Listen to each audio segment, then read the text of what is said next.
और टोंक से बड़ी खबर मिल रही है। कंटेनर में अचानक आग लग गई। ड्राइवर खलासी ने कूदकर अपनी जान बचाई। कोथून दौसा हाईवे की यह घटना है। पुलिस ने कंटेनर को हाईवे से हटवाया। मैदा से भरा कंटेनर लालसूट की ओर आ रहा था।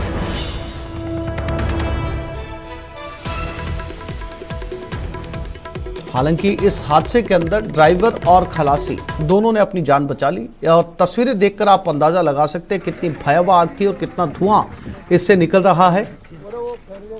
मैदे का ये कंटेनर था और इस पूरे कंटेनर में आग लग गई।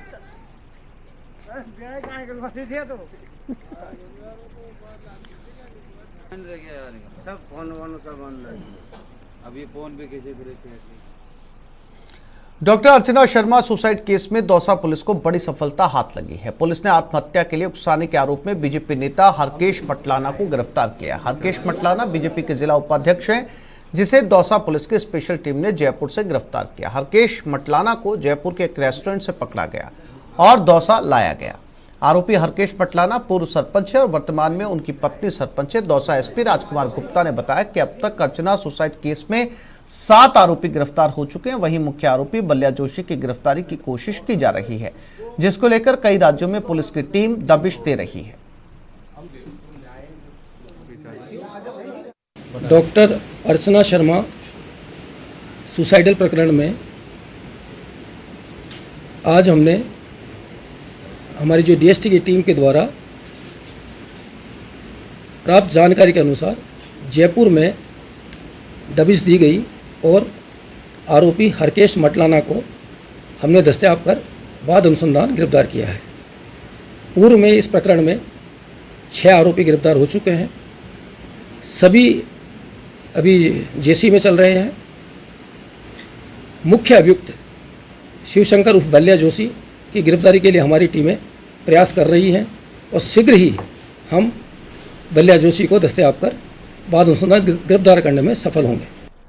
कोटा में हिट एंड रन के मामले में घायल हुई महिला ने इलाज के दौरान दम तोड़ दिया, जबकि महिला के पति की पहले ही मौत हो गई थी। महिला के परिजनों ने मौत के बाद रास्ता जाम कर आक्रोश जताया और कलेक्ट्रेट जाने वाले मुख्य रास्ते को जाम कर दिया। प्रदर्शनकारी परिवार को उचित मुआवजा, बच्चों के लिए उचित शिक्षा व्यवस्था समेत कई मांगों को लेकर धरना दे रहे थे। परिजनों में आक्रोश व्याप्त है। पुलिस और प्रशासनिक अधिकारियों ने मामले में समझाइश कर शांत करवाया। और मौके का जायजा लिया हमारे संवाददाता ओम प्रकाश मारू ने। कोटा में हिट एंड रन के मामले में घायल महिला की मौत के बाद परिजनों का आक्रोश यहां देखा जा सकता है। मुख्य रास्ता जो है एमबीएस जाने वाला, उस रास्ते को यहां जाम कर दिया है।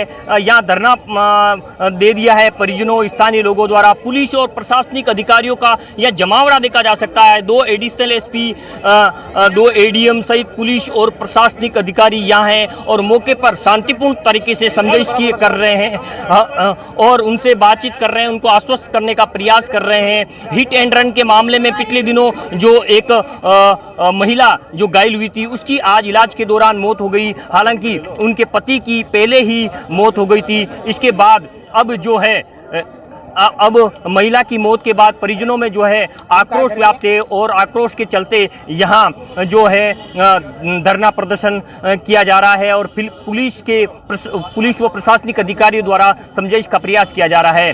कोटा से न्यूज़ 18 राजस्थान के लिए ओम प्रकाश मारू। जयपुर के कानोता इलाके में पुलिसकर्मियों पर कुछ लोगों ने देर रात जानलेवा हमला कर दिया। ये मामला जामडोली कस्बे का बताया जा रहा है, जिसमें 2 पक्षों में झगड़ा होने की सूचना पर पुलिस मौके पर पहुंची थी, लेकिन इस दौरान एक पक्ष के लोगों ने पुलिसकर्मियों पर ही पक्षपात करने का आरोप लगाते हुए पथराव शुरू कर दिया और थाना प्रभारी की निजी बोलेरो गाड़ी में तोड़फोड़ कर दी। इसके बाद कानोता थाना प्रभारी और स्पेशल टीम के 2 पुलिसकर्मियों से जमकर मारपीट की गई। इस वारदात का पता चलने पर पुलिस के अधिकारी और मौके पर पहुंचे। भारी संख्या में कानोता कस्बे में पुलिस बल की तैनाती कर दी गई ताकि मामला और न बिगड़े।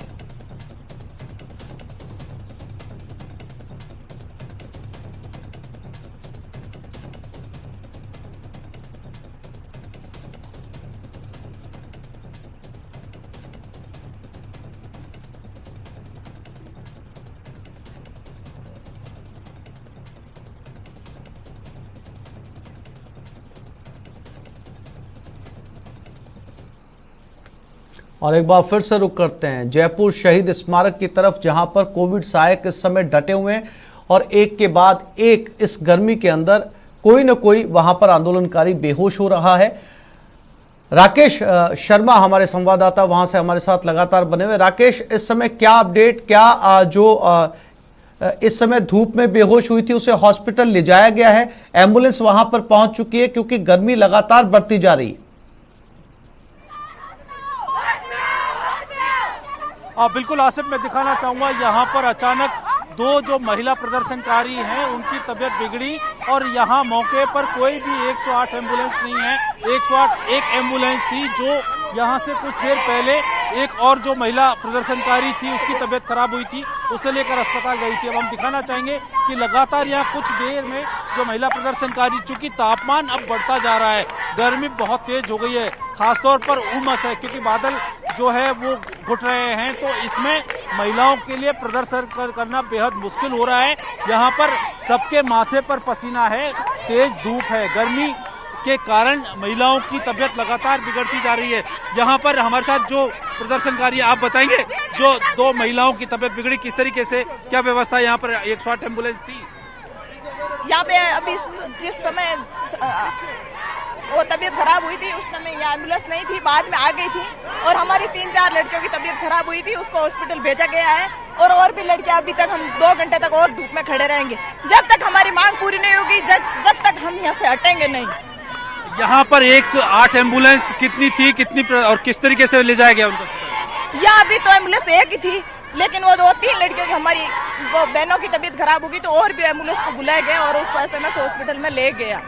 बिल्कुल निजी वाहनों से आसिफ जो है उनको ले जाया गया है। हम यहाँ पर दिखाना चाहेंगे, धूप लगातार जैसे जैसे बढ़ रही है और अब प्रदर्शनकारी चूंकि लगातार जो स्वास्थ्य बिगड़ा है तो इन्होंने अपना प्रदर्शन अब अंदर तंबू के अंदर वापस ले लिया है। जो धूप में खड़े हो रहे थे उस चीज वो वहाँ महिलाओं की, प्रदर्शनकारियों की तबीयत जैसे खराब हुई तो अब ये निर्णय लिया गया है कि वापस छाया में जाकर जो है वो अपनी मांगों के समर्थन में प्रदर्शन करेंगी, क्योंकि लगातार जो है महिला प्रदर्शनकारियों की तबीयत बिगड़ती जा रही थी और कुछ ही देर में 2 से 3 महिलाएं बेहोश हो गई थी और उनको अचानक अस्पताल ले जाया गया और इस कारण जो है यहाँ पर जो व्यवस्थाएं हैं वो नाकाफी नजर आई। 108 एम्बुलेंस भी यहाँ पर नजर नहीं है। हम देख सकते हैं कि वापस सभी अपने तंबू में जो प्रदर्शन है उसकी तरफ यहाँ पर जा रही है। हाँ, अब यहाँ जो एक धूप में प्रदर्शन ये संभवतः यहाँ पर जारी रखेंगी, लेकिन इसके लिए जो शहीद स्मारक का जो परिसर है, प्रीमाइसेस है, उसके अंदर ही ये इन्होंने अपना प्रदर्शन जारी रखा है। पहले बाहर सड़क पर थी, अब सड़क से इनको चूंकि स्थानीय प्रशासन ने जो है शहीद स्मारक परिसर के अंदर से ही प्रदर्शन करने के लिए कहा है, तो अब निश्चित तौर पर प्रशासन का दबाव जो है इन पर बढ़ने लगा है, इनके आंदोलन पर बढ़ने लगा है, शिकंजा कसने लगा है प्रशासन का। और जो प्रदर्शनकारी हैं वो अपनी मांगों के समर्थन में यहाँ उतर आई हैं और सभी, हम दिखाना चाहेंगे तस्वीरें यहाँ से आपको कि जो पूरा पंडाल है वो खचाखच भरा हुआ है। यहाँ पर कोविड स्वास्थ्य सहायक जो है वो अपनी मांगों को लेकर के प्रदर्शन कर रहे हैं। हम बात करते हैं यहाँ जो लोग हैं, आप बताइए कि कितने प्रत्याशियों की तबीयत खराब हुई और आप वहाँ से यहाँ क्यों आए? हमारे से 2 से 3 लड़कियों की, हमारी बहनों की तबीयत खराब हो चुकी है और प्रशासन इतना बेशरम है कि उन्होंने इस आंदोलन की चेतावनी हमने कल से दे रखी थी और अभी तक हमारे पास कोई एम्बुलेंस नहीं है। हमारे भाई कंधों पे चक्के SMS लेके गए हैं, हमारे साधनों से उन्हें SMS पहुंचाया गया है। हमारी बहनों की तबीयत खराब हो चुकी है और कंधों पे चक्के ले जाना पड़ रहा है। प्रशासन इतना बेशरम हो गया है कि एम्बुलेंस तक उपलब्ध नहीं करवा सकता है और पुलिस वाले गिरफ्तारी की धमकी दे रहे हैं कि गिरफ्तार करेंगे। बिल्कुल, मैं बता रहा था सिर्फ आपको कि जो प्रशासन ने भी इन पर शिकंजा कसना शुरू कर दिया है। यहाँ पर लगातार जो महिला प्रदर्शनकारी हैं उनके हौसले नहीं टूटे हैं, वो अपनी मांगों के समर्थन में यहाँ पर उन्होंने लगातार अपना विरोध तेज कर दिया है। हम देख सकते हैं तस्वीरों के जरिए कि सड़क से इनको अंदर भेज दिया गया है शहीद स्मारक प्रीमाइसेस के अंदर, लेकिन इनके हौसलों में कहीं कमी नजर नहीं आई है। और अपनी मांगों को लेकर के यहाँ पूरी एक ऊर्जावान तरीके से यहाँ पर अपने प्रदर्शन कर रही हैं। यहाँ देख सकते हैं हालांकि व्यवस्थाएं नाकाफी हैं, यहाँ पर कोई चिकित्सकीय व्यवस्था उपलब्ध नहीं है। एकमात्र 108 एम्बुलेंस थी जो बिल्कुल सामने खड़ी थी, लेकिन अब वो यहाँ नहीं है, वो अस्पताल में है।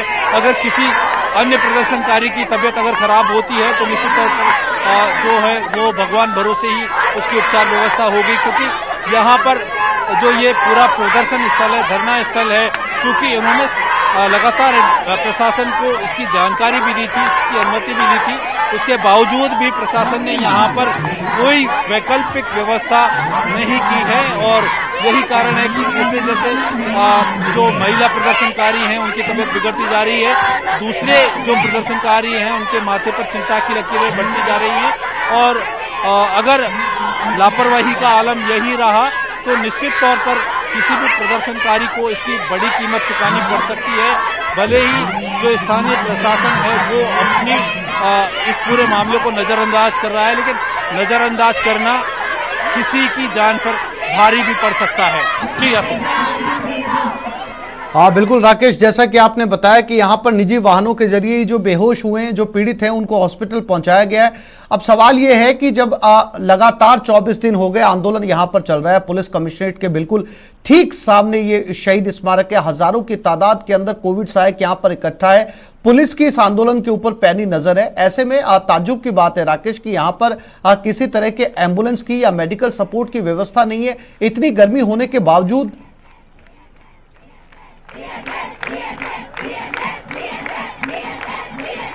बिल्कुल आसिफ, मैं बताना चाहूंगा कि जो प्रदर्शनकारी, एक और महिला की तबीयत गिरी है, हम दिखाना चाहेंगे। सीधी तस्वीरें आप देख सकते हैं, ये तेज धूप जैसे जैसे पड़ रही है आसिफ, ये सीधी तस्वीरें हैं जहां पर जो महिला प्रदर्शनकारियों की तबीयत लगातार बिगड़ी है और ये जिस तरीके से महिलाएं गिरी है यहाँ पर संभालने की कोशिश की जा रही है।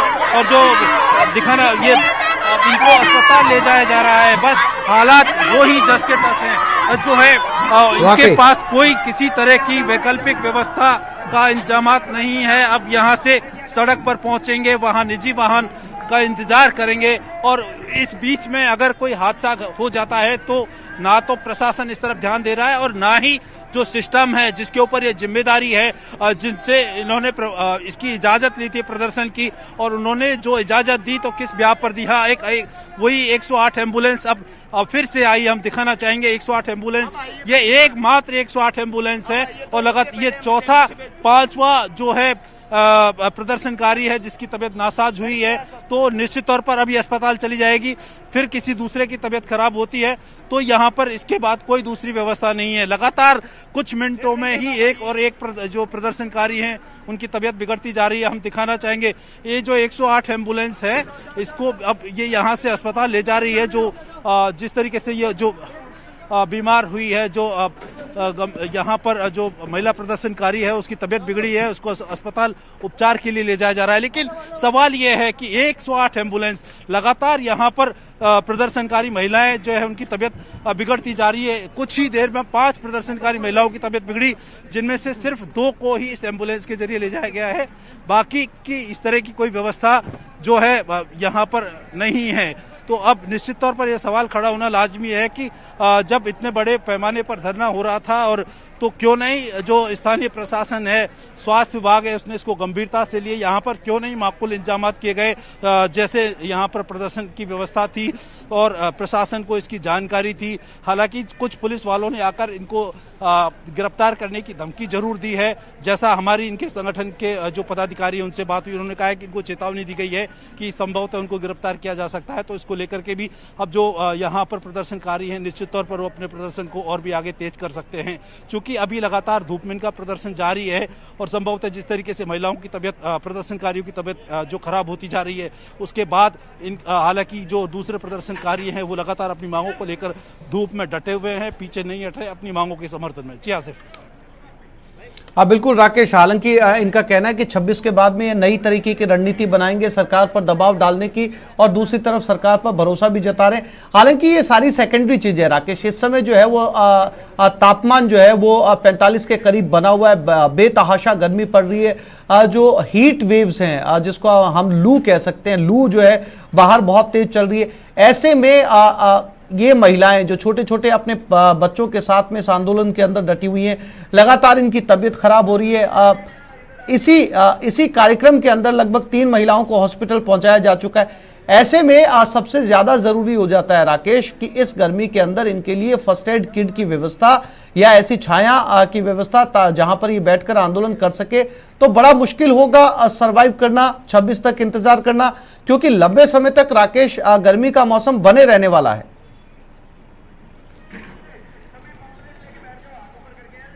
बिल्कुल आसिफ, देखिए जिस तरीके से आपसे कुछ देर में आपसे पहले जो एक सफ़ेद टेंट लगा हुआ, ये जो प्रदर्शनकारी इन्होंने खुद अपने स्तर पर ही लगाया था, चूंकि इन्होंने प्रशासन को इसकी जानकारी दे दी थी। और 24 दिन हो गए, आज ये नहीं कि पहला दिन है या धरने की शुरुआत है, 24 दिन बाद भी अगर प्रशासन ने जो व्यवस्थाएं हैं और ये इंतजामात हैं उनको अगर गंभीरता से नहीं लिया तो निश्चित तौर पर ये प्रशासन की बहुत बड़ी अनदेखी है, लापरवाही है। क्योंकि यहाँ पर 108 एकमात्र एम्बुलेंस खड़ी की गई थी, लेकिन जैसे ही महिला प्रदर्शनकारी सिर्फ बाहर धूप में प्रदर्शन करने आई और इन्होंने धूप में प्रदर्शन करने की जो है जानकारी स्थानीय प्रशासन को दे दी, ऐसा इनका कहना है। और उसके बावजूद भी जो है स्थानीय प्रशासन द्वारा किसी तरह के इंतजामात यहाँ पर नहीं किए गए। 108 एम्बुलेंस जितनी देर में आती है उससे पहले ही यहाँ 2 से 3 और ज़्यादा जो प्रदर्शनकारी हैं उनकी तबीयत जो बिगड़ जाती है तो उनको निजी वाहनों से ले जाया जाता है। चूँकि हीट वेव्स जारी हैं, जिस जगह मैं खड़ा हूँ यहाँ पर तापमान 45 डिग्री से ऊपर है और यहाँ पर सामान्य तौर पर किसी आदमी का खड़ा रहना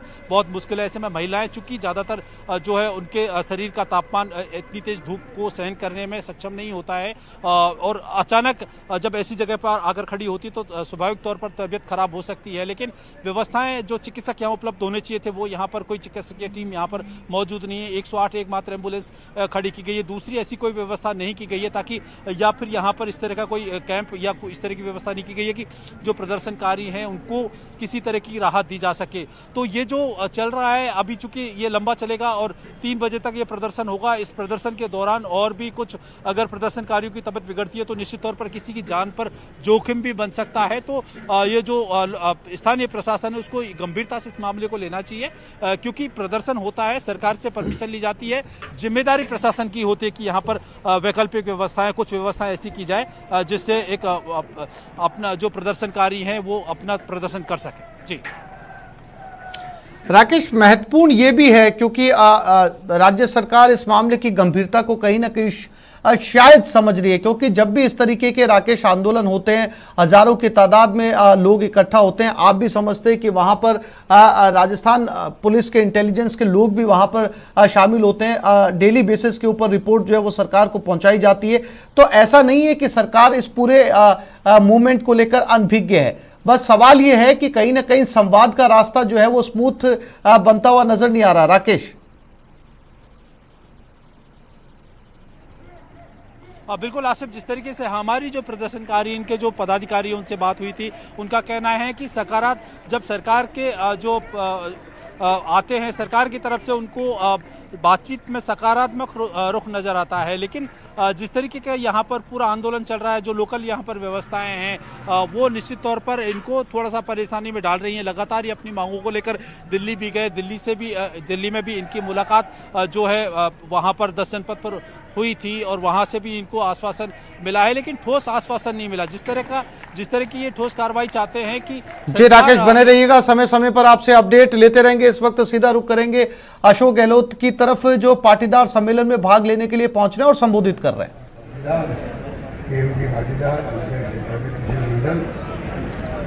और अहमद जी, सुरेंद्र जी बामणिया, मोहन जी सियाग, श्रीमती कांता जी, रमेश पंड्या जी, पूर्व विधायक दयालाल जी, तमाम उपस्थित बुजुर्गों, माताओं, बहनों, नौजवान साथियों, आज का दिन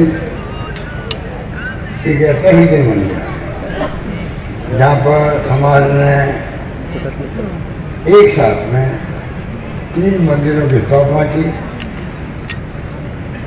गणपति मंदिर जो शुभ कार्य के लिए सर्वप्रथम हम जाते हैं पूजा करने के लिए, विघ्नहर्ता। और हनुमान जी सभी संकटों को हरने वाले, क्या ठाक है आपके समाज में, बहुत शानदार काम किया। और शिव जी महाराज, भोले शिव जी, भोले भंडारी, बताइए आप 3 मंदिर एक साथ में एक प्रांगण में स्थापित करना, ये बहुत शुभ काम किया। उसके लिए मैं तमाम समाज के अध्यक्ष जी को, बुजुर्गों को, माताओं को, बहनों को, सबको बधाई देना चाहता हूँ, धन्यवाद। और मैं उम्मीद करता हूँ कि जिस भावना के साथ में ये मंदिर की स्थापना हुई है, उसी भावना के साथ में मैं समझता हूँ आने वाला वक्त जो है, चाहे वो देश एरिया हो, चाहे मेवाड़ हो, चाहे राजस्थान हो, और चाहे देश हो, सबके लिए मैं समझता हूँ शुभ हो।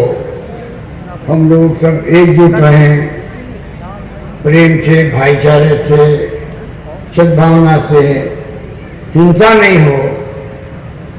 तो गांधी जी ने, पटेल साहब ने कहा था, अहिंसा की बात की थी। अहिंसा का माहौल बने देश के अंदर, ये हम सबकी भावना है। इसीलिए मंदिर का निर्माण करने का मतलब ये है, मंदिर हर धर्म सिखाता है कैसे हम प्यार से रहे, आपस में भाई भाई की तरह रहें।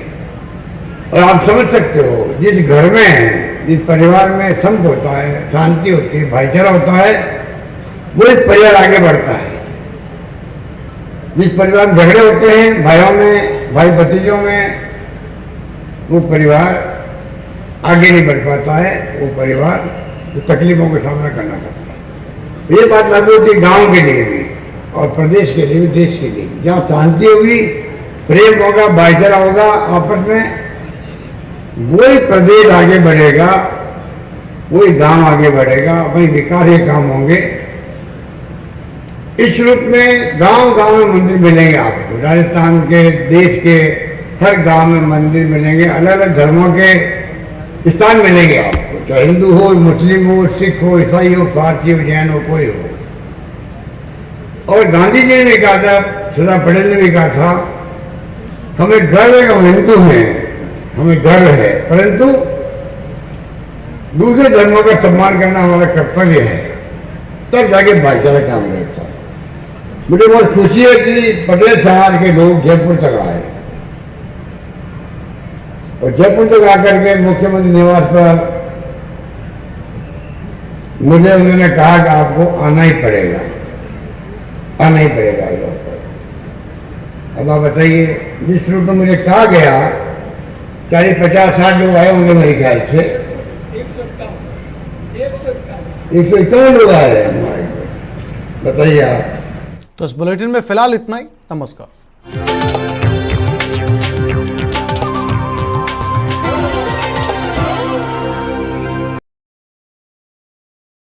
जो प्रति माह कलेक्टर साहब जो नन्नूमल पहाड़ी IAS